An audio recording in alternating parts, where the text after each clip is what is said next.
ta'u.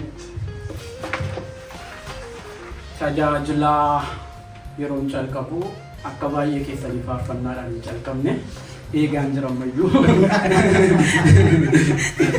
dinqaanii guyyaa yeroo ta'e nanaannesuuf eegaan jira hin ture malee galanni waaqayyoof haa ta'u. Kan kodduma kana isee wangeeluma lallabuudha.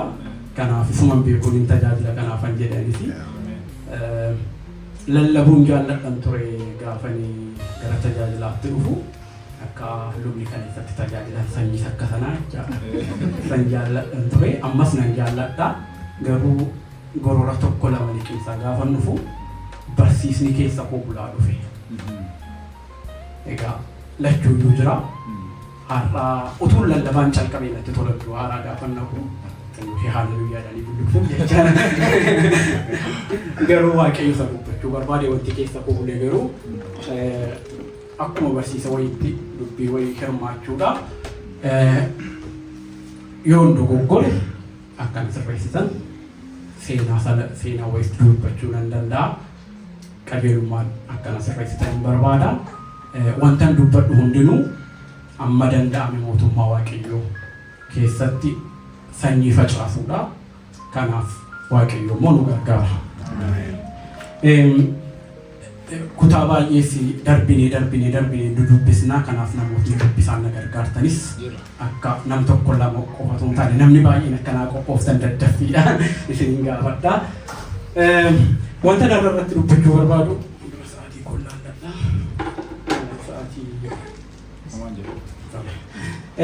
Dhiiga hoolichaa waan jedhu irratti dubbadha. Calqabuma ganamaa kaasnee keessa deddeebi'aa turre kallattiidhaanis alkallattiidhaanis kadhannaa keessattis faarfannaa keessattis irra deddeebi'aa turre. Roomee boqonnaa 5 lakkoofsa 15 qabee nan dubbisa ofii kooti. Kennaan waaqayyoo tola kenne garuu akka irra daddarbaa sanaa miti. Namoonni baay'een irra daddarbaa nama tokkootiin yoo du'an ayyaanni waaqayyoo fi kennaan tolaa inni isa irra guddaa caalu immoo Yesuus Kiristoos namicha tokkicha sanaan namoota baay'eedhaaf argamee jedha. Lakkoofsi 16 wanti kennaa waaqayyoo tolaa wanti kennaan waaqayyoo inni tolaa kun fidu immoo akka isa cubbuun nama tokkoo fide sanaa miti jedha. Irra daddarbaa namicha tokkicha sanaa irratti firdiitu kenname. Kennaan sunis firdiitu kenname. Firdichi yakka kan muru ture. Irra daddarbaa namoota baay'ee irratti garuu kennaa tolaatu kenname. Kennaan sunis qajeelummaatti kan geessu ture. Irra daddarbaa nama tokkootiin sababii nama tokkicha sanaaf duuni erga mo'ee warri qajeelummaa argatan immoo Yesuus Kiristoos namicha tokkicha sanaan hamman guddaa caalchisanii jireenyatti haa mo'anree. Isaan ayyaana waaqayyoo fi kennaa tolaa hamma isaan irraa hafutti fudhataniiru jedha. Galanni waaqayyoof haa ta'u. Egaa akkuma asirratti mee waa'ee dhiiga Yesuus haasofnaa. Dhiiga Yesuus kana hundi keenya iyyuu beekna. Dhageenyeerraa lallabameera waan haaraa miti garuu waaqayyo immoo xinnoo ishee waan tokkotti dabalee har'a nu barsiisa jedhee yaada. Kanaaf waa'ee isaa dubbanna. Maal jedhaa? Roomee 5:15 qabeetan dubbise. Roomee 5:15 qabeen dubbise. Kennaan waaqayyoo tola kenne garuu akka irra daddarbaa sanaa miti jedha. Iddoo kanatti namoota lama kaasee dubbata. Barumsaadha waan ta'eef akkuma barumsaatti naasa'a. Namoota lama kaasee dubbata. Namni tokko inni dubbatu eenyudha? Addaam isa duraa. Addaam isuma calqaba dhalate isa hundee rakkina nuyi haasofnu nu baay'ee nuu ta'e jennee yaadnu sana jecha. Namni inni lammaffaa inni dubbatu immoo Addaam isa lammaffaa dubbata. Addaam inni lammaffaa kun immoo eenyudha? Gooftaa Yesuus Kiristoosidha. Addaam inni duraa cubbuu nutti fidee cubbuu Addaam nutti fide kun maal fide jedha? Firdii fide jedha. Firdiin kun immoo yakkatti lakkaa'amee du'a nutti fide jedha. Addaam inni lammaffaan immoo maal godhe jedha? Faallaa kanaa godhe inni immoo isa du'atti geessu gara jireenyaatti achi as naannesse. Kun immoo maaliin ta'e? Kennaa tolaati. kennaa tolaa inni waaqayyoo kenne jedha. Isa kana nuuf fide jedha. Waa'ee dhiiga Yesuus yeroo haasofnu yeroo baay'ee yeroo waa'ee cubbuu keenyaa sinaafumnaa cubbuu baay'ee hojjennee irra jennaa cubbuun keenya baay'ee dagaagee irra jennaa guyyaa guyyaatti waan baay'ee keessa deddeebina dhugaadha. Dhiigni Yesuus cubbuu amma baay'ee miicuu danda'a. Kuntaala meeqa? Haasaa barumsa waan ta'eef hundi keenya haasaadha kan interakshinii qabaachuu qabna yaada. Kiiloo meeqa toonii meeqadha kan inni miicuu danda'u dhiigni Yesuus. Maximum threshold isaa meeqa? Saamunaan tokko jira ala wayyaa miicattanii jettanii saamunaan tokko wash godhe addeessa wayyaadii. Saamunaan tokko immoo itti dibuu qaba itti dibdeeyyuu kan hin addeessines jira. Warra akka jaarsifamuu maal godhu akkuma ciccabuu wayyuu godhu miti xinnoo wayyaa matalaa warra ortodoksii akka fudhatanii deeman ishee appii sana fa'aa yoo ajaa'ibsiitti diddan keessaa gosoota kirrii. Kanaaf dhiigni Yesuus amma midhaan kan inni miicuu danda'u. Kiiloo meeqa warra gara duuba? Caalaa hundayyuu qulqulleessa. Lafa kana irratti tokko wantoonni tokko irra bu'anii isteen yeroo ta'anii jedhanii saamunaan tokko hin baasa. Saamunaan yookiin dhangala'aan haayidroojin peroksaayidii qabaatu fa'aa yeroo jiraatu xabbee yeroo itti gootanii maal godha? Ofii isaatiin raakaasa. Dhiigni Yesuus kuni waan akkasiiti. Baay'ina cubbuu keenyaan hin daanga'u. Humna cubbuu keenyaan hin daanga'u. Ulfaatina cubbuu keenyaan hin daanga'u. Fakkeenya xinnoo fudhachuudhaafi warri fiiziksii barattan yoo jiraattanii resistance force wanti jedhu jira. Bishaanitu asitti nannee asitti tuunannee iddoo kan akka nu dhufu gochuu hin dandeenya. Maaliif? Yoo callumenne yoo nanne maalifidha? Olmoo gadi yaa? Maalifidha kan inni gadi yaa'u? Harkisa lafaati. Okay. Harkisa lafaa dhiisnee akkas silaantii gooname. Akkasitti tuu keenya asii gara kanatti yaa? Maalifidha? Warri fiiziksii maal jedhu? Humni ala dalagaa'u wanti tokko sochiirra gaafa jiraatu gara fuuldura isaatti yookiin gara gajjedhaa isaatti deemuuf maalidha? Humni inni karaa kana jiru isa gara sanatti deemu caaluu qaba. Akkasuma kutaa kana keessatti maal jedhaa? Ayyaanni Waaqayyoof kennaan tolaa inni isarra guddaa caalu jedha. Cubbuun keenya xinnaateef miti. Ayyaanichatu caaleeti. Kennichatu caaleeti. Amma jaallate yoo guddate iyyuu walitti qabame cubbuun biyya lafaa gaafa lafti uumamee qabee cubbuun jiru hundinuu yoo walitti qabame cooba dhiiga Yesuus tokkoon caalatu. Cooba dhiiga Yesuus tokkoon caalatu. Kanaafidha kennaan nuu kenname kun kennaa jabeessa kan inni ta'eef. Kennaa addaa kan inni ta'eef. Kanaaf al tokko mee ofitti deebinee yaadna. Cubbuun baay'ee baay'ateera. Alala Waaqayyo fuula isaa duraa tufee nagatuu isaati. Akkamittiin kana baadhee gara mana Waaqayyoo dhaqa. Yoo jannataani maal taaneerra? Dhiiga Yesuus gatii isaa qilleensine godha. Cubbuu hojjechuus hin jajjabeessaan jiru. Cubbuu hojjennee jajjabeessaan jiru. Garuu cubbuun keenya ammoo yoo baay'ateeyyuu Waaqayyo dhiigni isaa baay'ina cubbuu hunda isaarraan caala. Gatii isaatu tokko miti. Humna isaatu tokko miti. Waaqayyoof galanni haa ta'u. Egaa kennaan tolaa kun, kennaan gar-jabeessi kun, kennaan nu arganne kun maal yoo jennee waan baay'ee haasa'uu dandeenya. Garuu waan akkuma sila siin jedhe mata dureen koo dhiiga Yesuus waan jettuuf sararatti kana duwwaan qabadhee deema. Kanaaf ishee waan dubbachaa jiru kana duwwaa miti wantichi kan irratti waliif galamu. Dhiigni Yesuus kun Roomee boqonnaa Efesoon boqonnaa tokko sila dubbisa irraa Efesoon boqonnaa tokko lakkoofsa torbarraa qabnee ala dubbisnu maal jedhaa? Efesoon boqonnaa tokko lakkoofsa torba akka badhaadhummaa ayyaana isaattis Kiristoos dhiiga isaaniif dhangalaasuudhaan furamuu cubbuu fi furamuu fi dhiifamuu cubbuu arganne jedha. Furamuu dhiifamuu cubbuu arganne maaliif dhiiga isaa nu dhangalaasuu isaatiinidha. Yesuus dhiiga isaa nu dhangalaasuu isaatiin kennaa tolaa kana nu kenne. Kennaan tolaa nu kenname kun Yesuus dhiiga isaa dhangalaasuu isaatiin furamuu. Yeroo darbe torban lamaan darbaatiin waa'ee beezaannetii wal lolaa turanii mandara ollaa keenyaati. Inni immoo furee nuuf ta'e dhiigni Yesuus akkuma hangafni lubaa sun dubbatan. Kanaafi kennaan tolaa nu arganne kun dhiifamuu cubbuu dhangala'uu dhiiga isaatiin arganne. Isa kana immoo lakkoofsa 8 fufnee ala dubbisnu.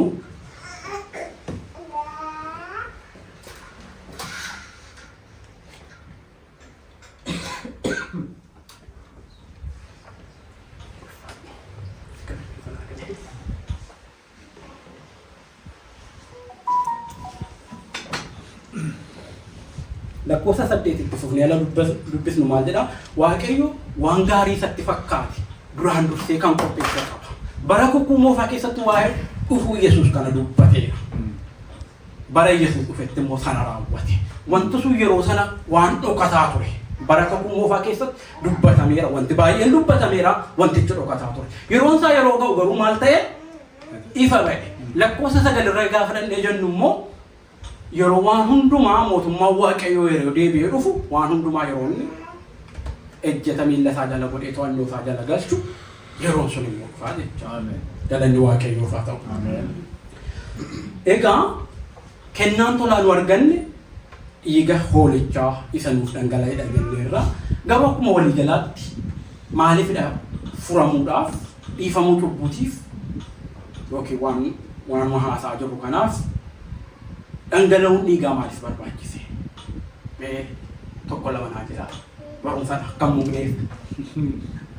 Dhangala'uun dhiigaa maaliif barbaachise? Maaf bishaan itti naqnee dhiigni cubu? Or hydrogen peroxide itti naqnee maaf mul'achi hin goonu? Maaf barbaachise? Kakuu Waaqayyoo bara kakuu moofatti dhiigaan qulqullaa'uun dhiigni cubbuu akka qabu eessatti akka ta'e yaadatamu akka komaandimantiitti kennameeraaf Israa'elotaaf. Iyyee kakuun tokko yaada biqilaan dubbatee kakuun dhiigaan dhaabbata. Kanaafidha. Waaqayyo namaa wajjin gaafa kakuu godhu maal godhee dhiigaan dhaabe kakuu. Waaqayyo saba Israa'el biyya Gibxiitii baasee ala adeemsisaa jiru biyya kanaan galchuudhaaf karaa yeroo dheeraa turanii tulluu Siinaa irratti Waaqayyo Museetti yeroo dheeraa dubbate. Seerota warra Israa'el ittiin geggeeffaman itti kenne. Seera baay'inaan meeqatti kenne seera? Seera meeqa kenname? 10. 623. Seera 623 warri kurnan sun abboomsa kurnan warra gabatee dhagaa irratti barreeffaman ispeesifik ta'anii warra baanedha. Garuu seera 623 kenname. Seera 623 sana keessaa waan baay'ee nama rakkisu tokko yoo irra dabartanis tuutu. 622 raawwattanii tokko yoo irra darbitan aarsaa dhiyeessuu gaafata. Tuwarraati akkam saana turre. Olaaf reemin bakkeedhaan miti. Galanni Waaqayyoof haa ta'u. Ba'uu seera ba'uu 24 amma 8tti na dubbisaa nam tokko. 24 amma 8tti. Ishmaan dubbisa maqaa Yesuusiin. Museen dubbii Waaqayyoo dubbate hundumaa hin caafe ganama barii immoo ka'ee tullicha jalatti iddoo aarsaa ijaaree akka lakkoobsa gosa Israa'el warra 12tti utubaa dhagaa 12 hin dhaabe. Israa'elota keessaas dargaggoonni qalma gubamuu fi qalma araaraafis tuntunoota qalanii Waaqayyoof dhiyeessuudhaaf akka ergaman hin godhe. Museen immoo dhiiga sana walakkaa waciitotatti naqee walakkaa isaa hafe immoo iddoo aarsaa sanatti facaase. Yommus macaafa kakuu sanaa fuudhee akka sabni sun dhaga'utti dubbise. Isaan immoo wanta Waaqayyo dubbate hundumaa hin dhageenya hin goonas jedhan. Museen dhiigicha fuudhee namootatti facaasee ilaa dhiiga kakuu isa Waaqayyo akka dubbii kana hundumaattis akka dubbii kana hundumaatti isiniif dhaabe jedhee.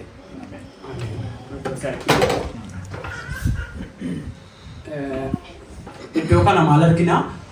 Museen Waaqayyoon bira ture, tulluu Siinaa irratti Waaqayyoon bira ture, seerota Waaqayyo sabni Israa'el akka godhan barbaadu fudhateetiyyuu dhufe. Seerota kana fudhatee dhufeetiyyuu hin barreesse.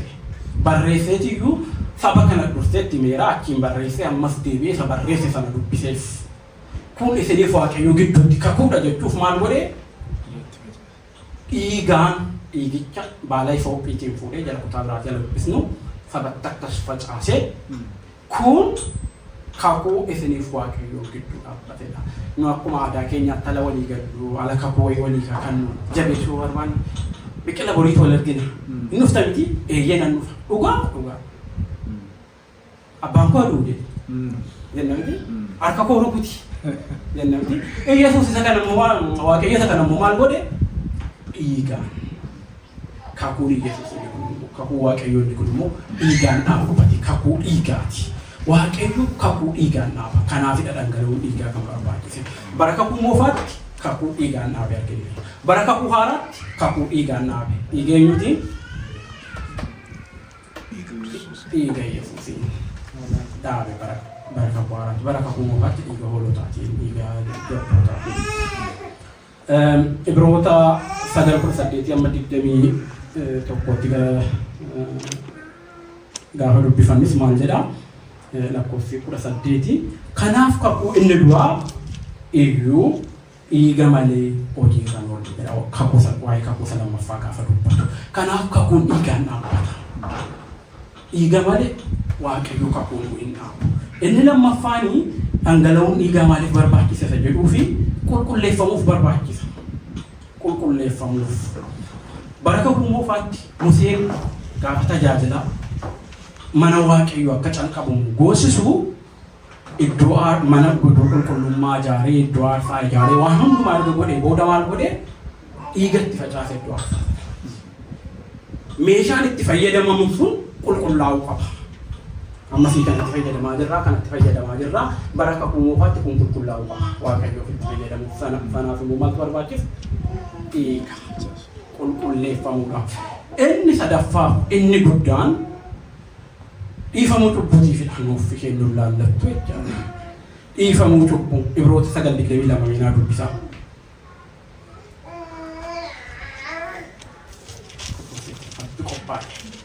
Dhugumaan akka seeraatti wantoota muraasa malee wanni hundinuu dhiigaan qulqulleeffama.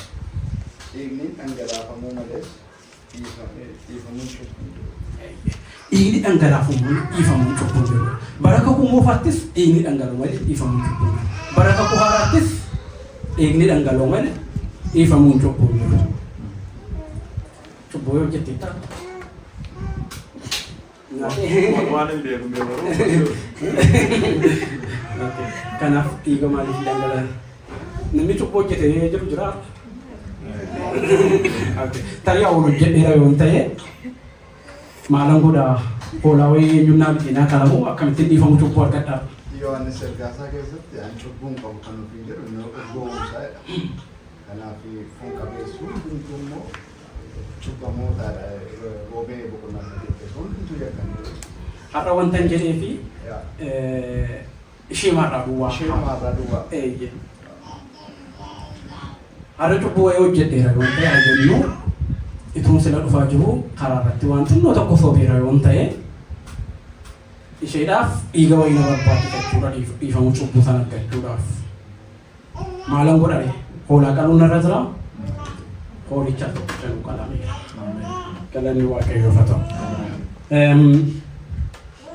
Achi meesa sila dhiigichi maaliif barbaachisa isa jedhutti yeroo deebinee jennu Leewwii 11 yeroo dubbifannu akkas jedha.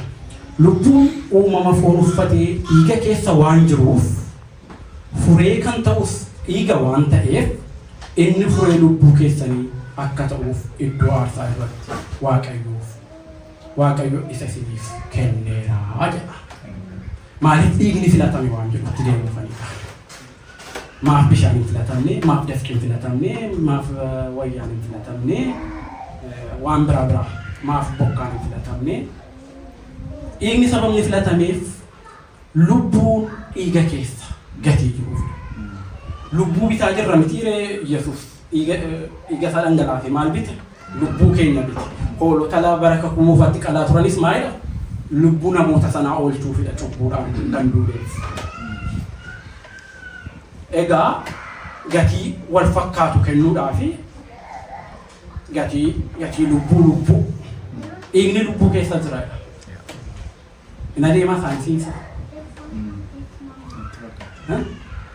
Saayinsiidha yoo laalles namni tokko caalisitti dhufu namni tokko du'eera kan jedhamu kiliinikaali yoomidha.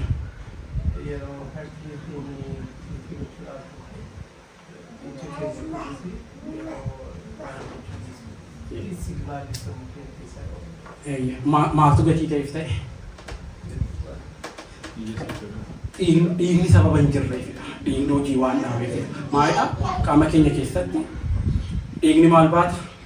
Oksijiinii baata. Oksijiiniin immoo hojii qaama keenya keessaatiif barbaachisaadha. Tajaajilli kun dhaabateera taanaan maal ta'eera jechaadha? Du'aa jira jechaadha. Isteeppii mataasaa qaba. Clinical level jira, biological level jira, biological level kun tortorial inni baduutti deemu jechaadha. Deebi'uun clinical phase step jalqabaarratti onneen dhaabatuyyuu deebisnee fayyisuu dandeenya amma ta'e garuu dhumateera taanaan dhiigni tajaajila dhaabeera taanaan nagaatti. Waaqayyo kana maal jedhee lubbuun dhiiga keessa waan jiruuf dhiigni barbaachisa jedhee. Lubbuun dhiiga keessa jira. Kanaafidha bishaan keessa jiru lubbuun. Of course dhiiga keessa bishaan jira. Garuu bishaan keessa lubbuun hin jiru. Dhiiga keessa lubbuutu jira. Kanaaf waaqayyo dhiiga furee lubbuu keenyaa godhee waaqayyoof galanni haa ta'u.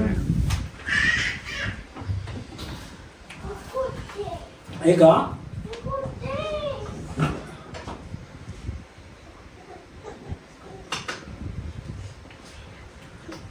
ifamuun cubbuu kuni bara kakumuufaaf bara kakuu haaraatti bifa wal fakkaatus qaba. Fakkeenya waliitii fi garuu adda addummaa ta'es qaba. Bara kakumuufaatti ifamuun cubbuu maal fakkaata waan jedhu gabaabaatti argachuudhaafi mee Ibroota boqonnaa 9 lakkoofsa 1 kaafnee xinnoo ishee dheeressinee dubbisna magaalaa torbaa afaan magaalaa kudhanii fa'itti. Magaalaa waan jirtu miti warri gara booddees warri gidduus. Ibroota boqonnaa 9 lakkoofsa 1 kaafnee. Dubbisne. Tokko amma meeqatti? Tokko caalmatti dubbise. Hundi isaa nu barbaachisaa sin haala.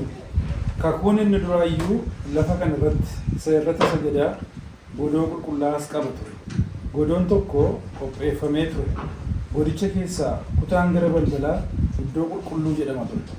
Isa keessa baattuu ibsaa gabatee buddeena ilaalchaa isa waaqayyo duratti dhiyaatu sana baatu buddeenicha wajjin hin kaa'u. Golgaa isaa lammaffaa garasiin inni jiru inni gara booddee immoo iddoo isa hundumaarra caalaa qulqulluun jedhama.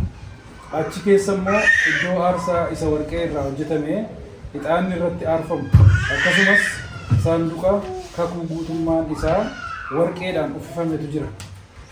Killi warqee inni maannaa baatu uleen Aaroon inni late akkasumas gabatoonni dhagaa lamaan warri abboommota irratti caafaman saanduqa sana keessa in kaa'amu. Ruubeelii ulfina lamaan isa irra teessoo araaraa golboobanii jiru turan. Waa'ee wanta kana hundumaa tokko tokkoon dubbachuuf garuu amma yeroo isaa miti. Egaa kun hundinuu akkasitti qopheeffame. Luboonni guyyaa hundumaa hojii sagada isaanii raawwachuudhaaf godicha keessaa kutaa isa gara balbalaatti in galu turan. Hangafni lubootaa garuu kophaa isaa godicha keessaa kutaa isa gara borootti waggaatti guyyaa tokko duwwaa ol in gala. cubbuu inni ofii isaatii sabni sunis utuu hin beekin hojjetaniif aarsaa dhiyeessuudhaaf inni dhiiga baatee ol hin gala. Isa kanaan hafuurri qulqulluun hamma godoon inni duraa sun dhaabatee jirutti gara iddoo isa hundumaa irra caalaa qulqulluutti darbuudhaaf karaan namaaf ammallee akka hin banamin in agarsiisa. Inni fakkeenya bara si'anaati. Akka kophee kanaatti kennaawwan akka qophee kanaatti kennaawwan aarsaawwan dhiyeeffamanis yaada garaa namicha isa sagaduu sana qulleessanii fiixaan baasuu hin danda'an. Isaan kun waa'ee nyaataa fi dhugaatii, waa'ee yeroo garaa garaatti of qulqulleessuudhaaf of dhiquu waan ta'aniif seerrata namummaa isa duubaatiif kennamanii hamma seerichi haaramutti hojjetanidha. Kiristoos garuu wanta gaggaarii dhufuuf jiraniif hangafa lubootaa ta'ee yeroo mul'ate gara godoo isa caalaa guddaa fi isa caalaa raawwatamaa keessatti darbe. Godichis harkaan hin ijaaramne waan uumame kana keessaas hin qabu. Kiristoos aarsaadhaaf dhiiga re'ootaa fi dhiiga jibootaa baate utuu hin ta'in dhiiga ofii isaa dhangalaasuu isaatiin al tokko bara baraan gara iddoo isa hundumaa irra caalaa qulqulluutti ol gale nuufis furee bara baraa argate. Tokko fudhadhaan iddoo kanatti isa kanatti nan dhufaatee akkatti qabatanii naa keessu. Iddoo kanatti maal jedhaa kakuu moofaa keessatti akkaataa aarsaan itti dhiyeeffamu waan dubbatu qaba. Gaafa cubbuu hojjetu namni tokko kakuu moofaa keessatti aarsaa akkamitti dhiyeessaa? Lubni jira. Bushaayee hoolaa isa taatu, reettii isa taatu akka cubbuutti adda addummaa qaba wanti dhiyaatu.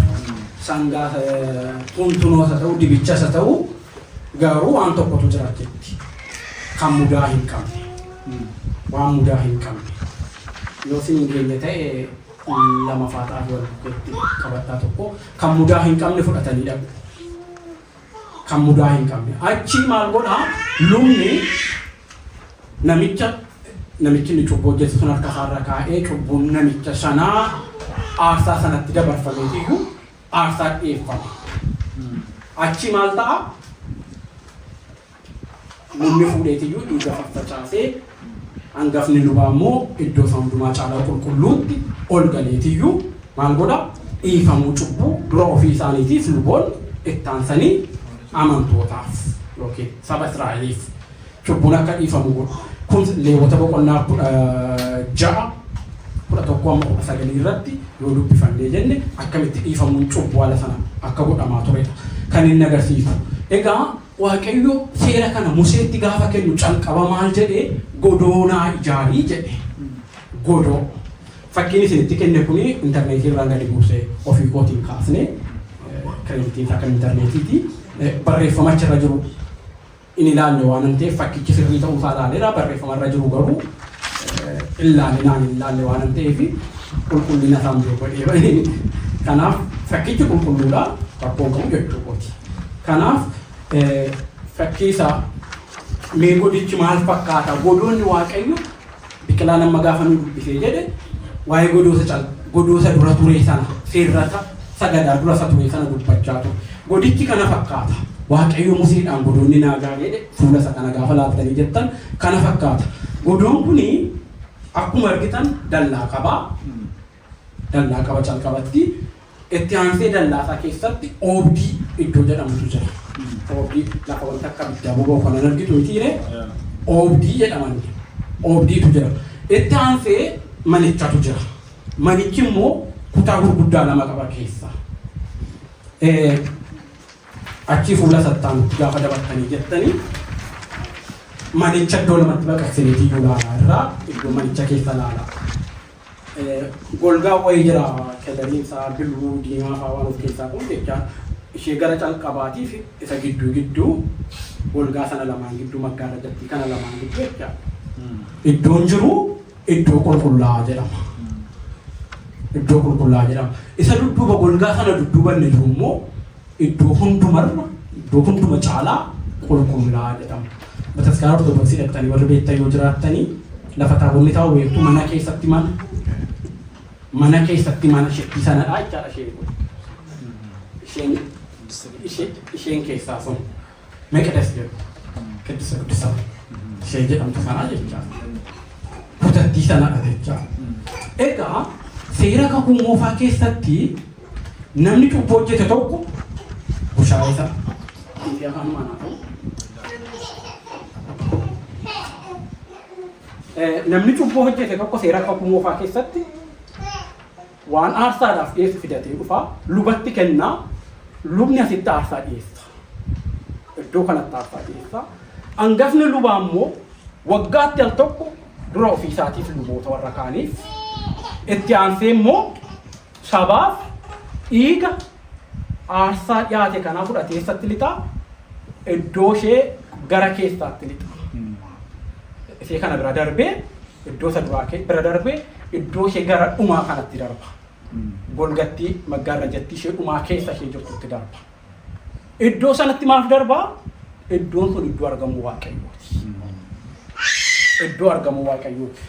Kutaalee kana keessa maaltu jira waan jedhu gabaabinaa yoo isinitti mee dallaan kun jira. Dallaan kun akka itti ijaarame qaba. Mana kana walumaa galatti ijaarsa mana kana ijaarsa godoo kanaa keessatti dizaayiniin 100% kan Waaqayyooti. Museen waan tokko keessaan qaba. Akkas asiin dhundhuman mana, asiin dhundhuman mana, oleensaa dhundhuman mana. Tokkoon meeshaa hojjetamu achi keessatti isa kana warqee irraa sibiila boorrajjii irraa tokkoon jechaadha. Amma isa keessan deemu hiika mataa isaa waan qabu jechaadha. Waaqayyoo kana ajajee sabni fideetiyyuu bushaayee isaa waan itti kennaa jechaadha. Obdii dallaa qabna. Obdiitu jira taansi. Obdii kana keessa waa lamatu jira. Inni tokko iddoo aarsaati. Isa biddirraa boqoo kana jechaadha. Aarsaan dhiyaatu iddootti kanattidha kan inni dhiyaatu. Itti aansee iddoon jirtu wayii tokko lafa akka namoonni baay'ee irra taa'anii jiran suni waciitii dhiqannaatu jira. Fi jaliitii jaliitii beektu. Jaliitii baattuu jabanaa faashee irra ta'an biyya keenya jaliitii. Waciitiif jaliitiitu jira. Iddoon kun lafatti dhiqatanidha. Luboonni lafatti dhiqatanii keessatti ala seenuuf jedhan dhiqatan aarsaa dhiyeessuuf jedhan lafatti dhiqatanidha. Keessatti ala seennee jennu kutaa sagal qabaa iddoo qulqullaasa jennu baattuu ibsa kana kun fakkeenya sanaati. Fakkeenya sana Museetti malee exactly copy paste ta'uu baatu iyyuu fakkeenya isaati akkuma waan akkas fakkaatudha. Kan Waaqayyoo Musee ajaje. Itti aansee gabatee biddeena ilaalchaa baatuuf biddeena ilaalchaatu jira kutaa kana keessa. Luboonni iddoo jarritti hojjetan kutaa kana keessatti. Luboonni seera sagadaa raawwatu jedhamti lakkoofsa 2-3 dubbisteetti iddoo isa qulqullaa'aa keessatti luboonni seera sagadaa raawwatu kan inni jedhu kutaa kana keessatti. Hangafni lubaa ammoo waggaatti al tokko warra kana bira darbeetiyyuu iddoo ishee kana lixeetiyyuu aarsaa dhiifamuu cubbuutiif dhiiga qabatee lixa. Dhiiga qabatee lixeetiyyuu iddoo keessoo araaraa dhiiga facaaseetiyyuu dhiifamuu cubbuu ofiisaatiif sabaaf goosisa. Seera akkasii ture. Egaa kutaa ishee kana keessa maaltu jira? Kutaa ishee iddoo hunduma caalaa qulqulluu keessatti maaltu jira? Tokko saanduqa kakuutu jira. Saanduqa kakuu jechuun taabota jedhamu. Taabota jechuun saanduqadha. Saanduqa sana keessa Waaqayyo Museetti gabatoota dhagaa lamarratti seera barreessee kennaniifi isa cabee booda Museen hojjete gabatoonni dhagaa sun saanduqa sana keessa kaa'amu. Sanatu walitti taabota jedhama. Taabota sanatu jira. Saanduqa kakuu Waaqayyoo jennu achii booda Waaqayyo itti dubbatee waa'ee mannaa kaa'e jedhee ulee Aroon kaa'e jedhee booda keessa warreen sunis itti dabalamanii kaa'amanii Ibroota keessaa dubbisnee jennu. Itti darbuu kana. Achi qodaan ixaanaaf jira. Warri kun warra iddoo hundumaa caalaa qulqulluu keessa jiranidha. Saanduqa kakuu Waaqayyoo sana ijaaramee ala raawwate keessa la kaa'amee irratti immoo waan haa godhee maal godhee teessoo araaraa. Teessoon araaraa saanduqa kiruubeel garanaaf garaatti akkasitti irra hojjedhuuti irra kaa'e jedhe. Iddoo sanatti maalan godha jedhe iddoon itti si arguudha deemee iddoo argama saba Israa'elitti kan dubbachuu dhufu asitti wal argina iddoo beellama keenyaati iddoo argama Waaqayyooti. Kanaaf hangafni lubaa waggaatti tokko dhiiga fudhatee dhaqeetiyyuu itti godheetiyyuu dhiifamuu cubbuu ofiisaatiif lubootaaf saba warra kaaniifis dhiifamuu cubbuu akkasitti godhaa jechuudha. Godoon qulqullummaa kun kana fakkaata. Wanti tokko sinnaa qabattan golgattiin lafa ishee jirtu naa yaadataa boodaaf. Golgaa ishee addaan qooddu iddoo qulqullaa'aa sanaa fi iddoo hunduma caalaa qulqullaa'aa. Waaqayyo gaa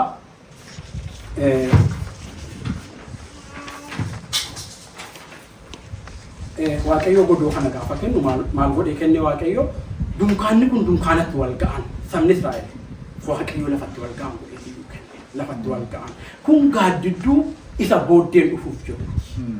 Isa dhugaa otoo hin taane seerrata dhugaa bara baraan mo'ee jiraatu otoo hin taane isa bara baraan mo'ee jiraatu isa dhufuuf gaaddidduu. Boqonnaa 10 lakkoofsa tokko yeroota gaafa dhattanii dubbistan gaaddidduu isa dhufu koppii pestii waaqarraa isa jirutti agarsiise. Iddoon kun isa koon amma sila isinitti hime iddoo buufata Waaqayyooti. Gidduu saba Israa'elitti ijaarame tokkittiitu jira manichi 2-3 miti. Charchii keenya ammaa 2-3 kudhan kuma miti tokkittii qofatu jira. Ammas manni kun mana qulqullummaa Waaqayyooti. Mana qulqullummaa Waaqayyooti.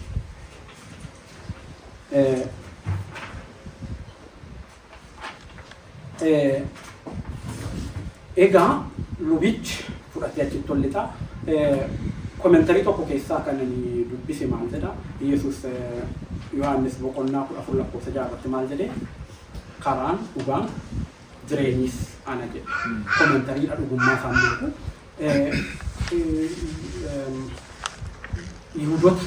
Yihudoota amantii gosa ta'e hordofan gidduutti maaltu jira? Karaa dhugaa jireenya jechi jedhu mana qulqullummaa kanaan wal qabee hiika qaba. Hiika waan qabuuf bartoonni gooftaa iddoo sanatti maal gaafatan? Yohaannis 14 keessatti maal gaafatan?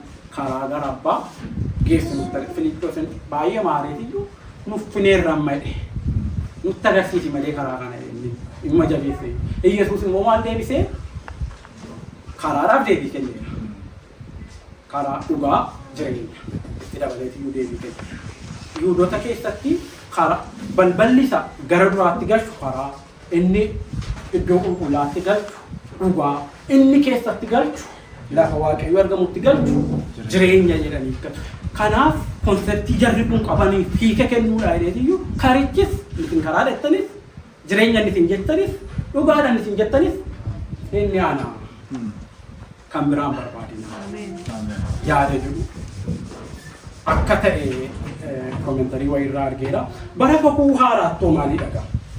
Bara kakuu haaraatti Ibroota 9:11 amma 12 gaafa dubbisnu Ibroota 9:11 amma 12 Kiristoos garuu wanta gaggaarii dhufu jiraniif hangafa lubootaa ta'ee yeroo mul'ate gara godoo isa caalaa guddaa fi isa caalaa raawwatamaa keessaatti darbe. Godichis akka namaan hin ijaaramne waan uumame kana keessaas hin qabu. Kiristoos aarsaadhaaf dhiiga re'ootaa fi dhiiga jibootaa baatee otoo hin ta'in dhiiga ofii isaa dhangalaasuudhaan al tokko bara baraan gara iddoo isa hundumaa caalaa qulqulluutti galee nuufis furee bara baraa ta'e. Egaa kakuu haaraa keessatti kakuu moofaa keessatti godoon kun fakkeenya waan dhufuuf jedhu. Fakkeenyi kun kakuu moofaa keessatti maaltu barbaachisa dhiifamuu cubbuu argachuuf? Aarsaan hin barbaachisa. Eenyutu aarsaa ta'e? Kutaa kana keessatti ofuma isaatiin aarsaa ta'e. Lubni hin barbaachisa. Luba sakam hangafa lubaa isa iddoo hunda caalaa qulqullaatti dhiqu. Lubni hin barbaachisa. Hangafni lubaa hin barbaachisa. Manni qulqullummaas hin barbaachisa. Kanaaf godichi kenname. Yesuus Kiristoos garuu gaafa dhufee jedhu isa kana hundumaa ofii fudhate. Hangafa lubaa ta'e isatti gale jedha. Iddoo isa hundumaa caalaa qulqulluutti. Maal baadhatee akka hangafa lubaa isa bara kakuu moofaa dhiiga hoolaa yookiin dhiiga reettii yookiin dhiiga dibichaa otoo hin taane dhiiga ofii isaa qabatee iddoo isa hundumaa caalaa qulqullaatti fe'ee jira. Ameen. kutaa sila dubbiste keessaa maal jedhaa kakuunni duraa sun otoo jiru namoonni carraa iddoo hundumaa caalaa qulqulluu sanatti seenuu hin arganne jedha. Seerri inni duraan dhoowwe bara kakuu moofaatti. Nuuni maal isa? Nu hin jirru achi. Israa'eloonni galuu hin danda'an. Israa'eloota iyyuu dhiisa. Leewwotni galuu hin danda'an hundi. Leewwota keessaa eenyudha kan seenuu danda'u? Hangafa lubaa qofa. Kutattii sana kan seenuu danda'u hangafa lubaa qofa. Warri kaan iddoo isa qulqullaata gara fuulduraatii tajaajilu ibsaa taasisuu asii gusse. Nuun immoo tasumayyuu keessa hin jiru. Ni yaada warra keessa hin jirre warra sana keessaa qooda hin qabne gara qooda sanaatti gaafa nu waamu. Waaqayyoof galanni haa ta'u. Egaa qooda isa kanatti nu waame iddoo isa hundumaa caalaa qulqullaa'aa sanatti akka seennuuf carraa akka argannu nu godhee jara Waaqayyoo. Galanni Waaqayyoof haa ta'u. Egaa godoo inni ammaa kun immoo inni bara kakuu haaraa inni Yesuus itti nu waame kuni godoo isa dhugaatii, godoo isa waaqarraatii, godoo akka namaa hojjete miti. Kanaaf godoo kanatti waamamneera. Inni duraatu seerichi jiru itti galuu hin dandeenyu turre garuu seerichi waa ta'uu qaba ture. Tokko moorichayyuu seenuu hin dandeenyu turre. Amma Israa'elootni inni cubbuudhaaf hin jirre jedhu naqa lubootni aarsaan dhiyeessoo irratti oobdii sana iyyuu hin geenyu turre. Luboonni immoo oobdii sanaa isa keessaan bitu isa keessaa garuu bitan. Yesuus Kiristoos garuu carraasa kana nuuf kenne. Gaaffii tokkoon isin gaafadha. Iddoo hunduma caalaa qulqulluu sana lixuu hin dandeenya reeyu amma. Erga nuyi. Dandeenya? Hangafa duwwaati moo isin? Paaster isinillee yoo haa jettanii haa ta'u. Dandeenya?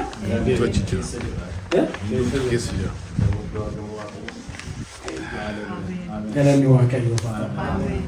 Duuni Yesuus carraasa kana nuu kenne.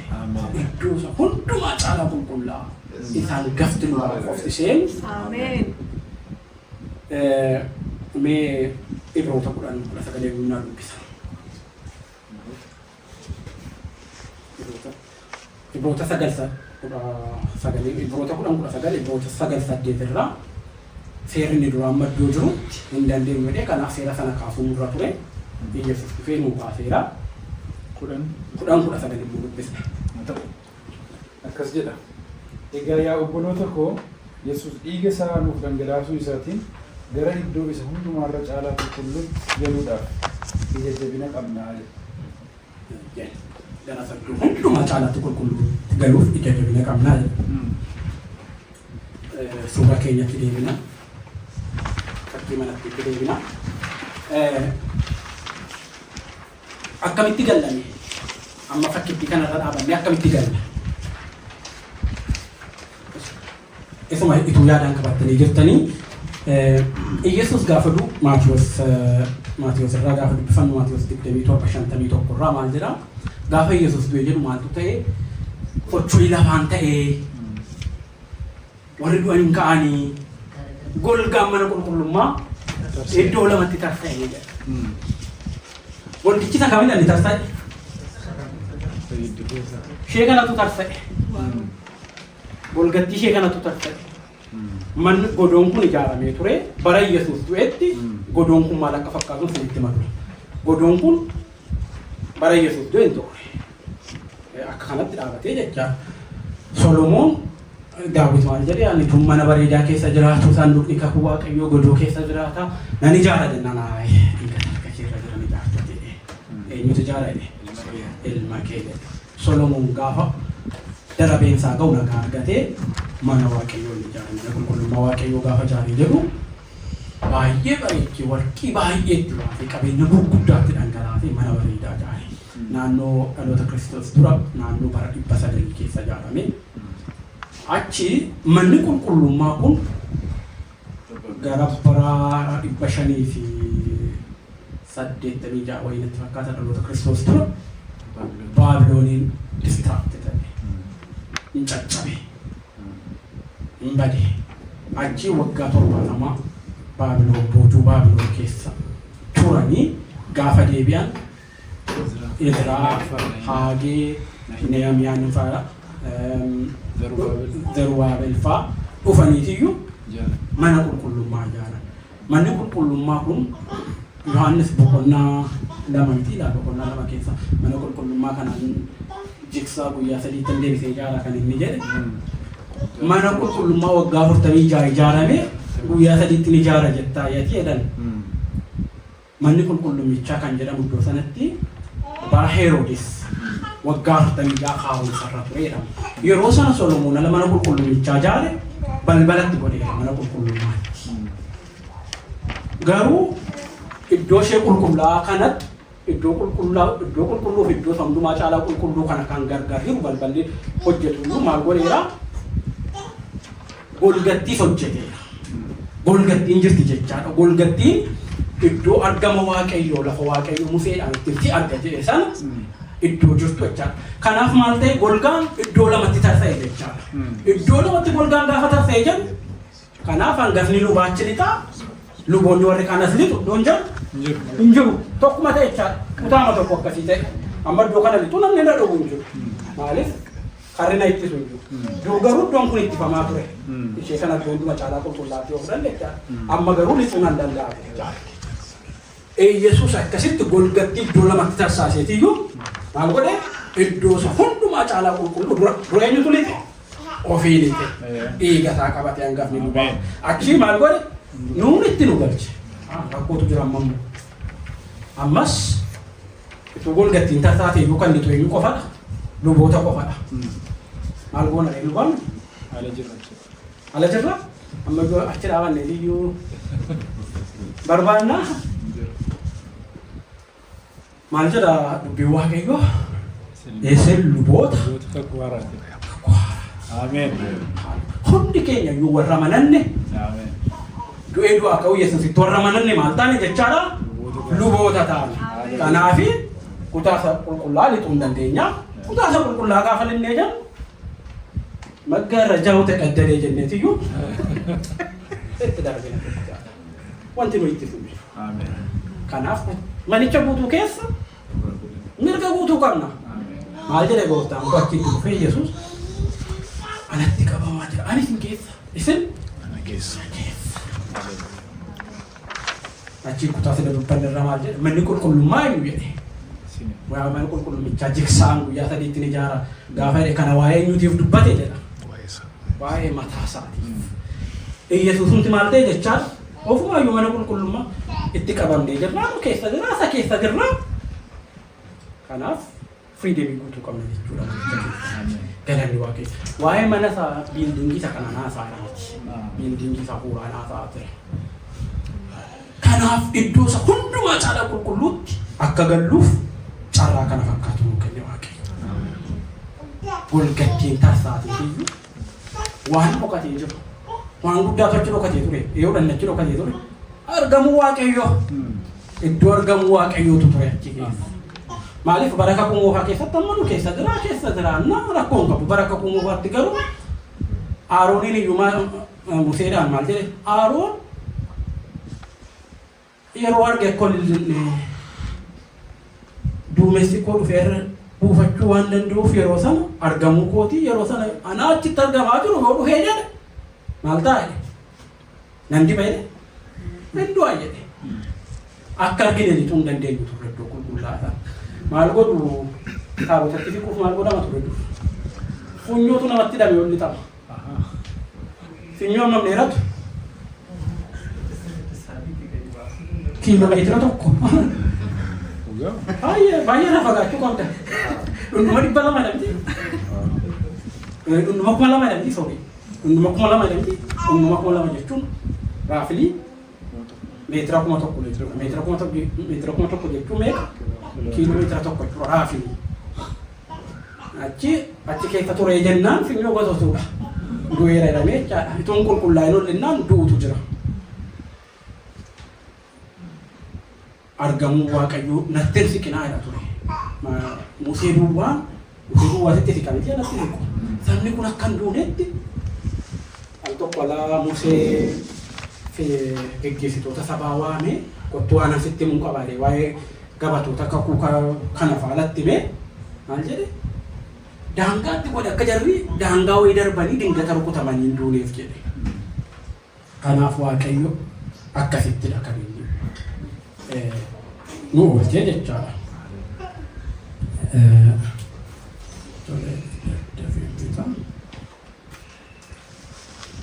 Golgaan hin tarsa'ee nus luboota taaneef iyyuu gara keessaatti ol seenne egaa baraka bu'aaraatti Yesuus kun wantoota sadii nuuf ta'eera sinii jedheera. Ibroota boqonnaa 9 lakkoofsa 11 irraa hangafa lubootaa ta'ee mul'ateera. Hangafa lubootaa ta'ee mul'ateera. Ibroota 9:11 irraa ammas aarsaa sababii cubbuuf ta'ee mul'ateera. Mana qulqullummaa ta'ee Yohaannis boqonnaa 2 lakkoofsa 19 amma 22 irraa isa jirurraa hin arganna jechaadha.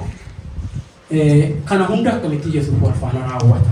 Aarsaa ta'uu, luba ta'uu, isa hangafa lubaa ta'uu, mana qulqullummaa akkamitti amma kana hunda wal faana raawwata?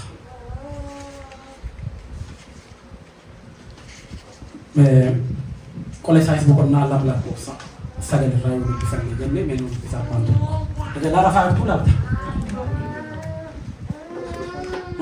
Qola Isaayyaas 2 lakkoofsa 9.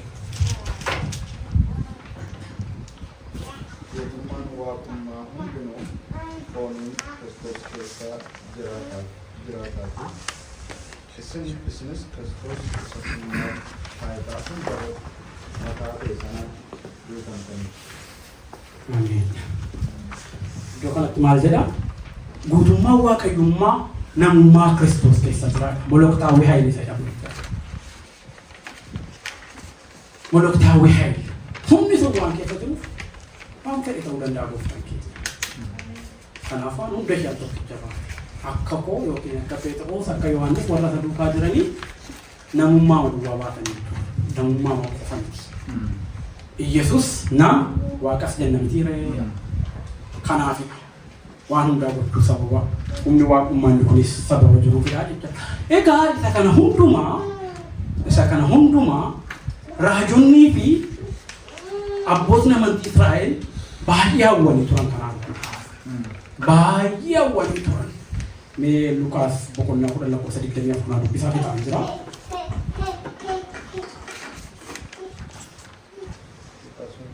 Lukaas 10:24.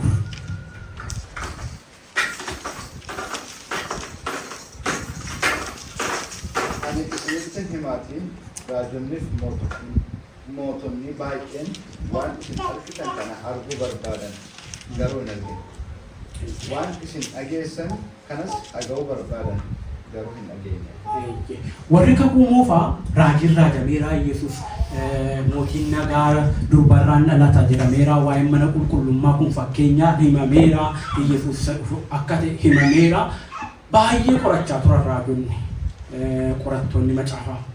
Durii baay'ee barbaadaa turan kana bira yoo mangaa maal wadha wanti raajame kun jedhanii baay'ee hawwani. Mee yaada Isaayyaas waan argee dubbate sana argee dubbate yoomin argamuufi nagaa kana jedhee yaaduu dhiisettani baay'ee qorachaa turan Yesuus kasaa isaatiin dubbate sana baay'ee dhimmanii barbaadaa turan jedhe. Achi Lukaas 2:25 gaafa dhandhee jennu immoo namoota kana keessaa nama carroome tokko argina. Eenyudha? Simi'oon. Gaafa seera raawwachuudhaaf Yesuus seera kakuu moofaa jalatti dhalate seera raawwachuudhaaf gara mana qulqullummaa gaafa Maariyaamii fi Yoosef Yesuusin fudhatanii dhaqanii Simi'oon hafuuraan geggeeffamee waan tokko arge. Inni jedhame sun inni barootaaf eegaa turre sun inni dhufee jedhe. Achi maal godhe jarakkaa dhaqee fuudhe amma ijji koo argeera. Yoo hin deemeyyuu kuufeera jedhe. Galatni Waaqayyoo qaba. Immoo warra hin barbaanne warra waa'ee isaa iyyuu hin dhageenye gatii malee tola fayyinee gatii malee utuu yaadin otoo barbaadan gaafa golgatti iddoo lamatti hire maal godhe luba gaafa nu godhee jedhu itti nu galchee mootummaa isaa bara baraaf nu kaadhime galanni waaqayyo utuu barbaadan gara kanatti waamanne kennaa tolaa jenne miti jalqaba kennaa tolaa akkasii arganne waaqayyoof galanni haa ta'u.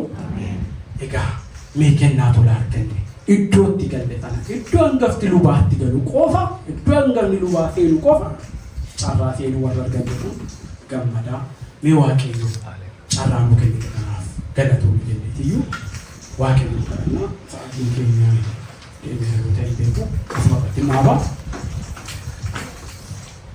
waaqayyo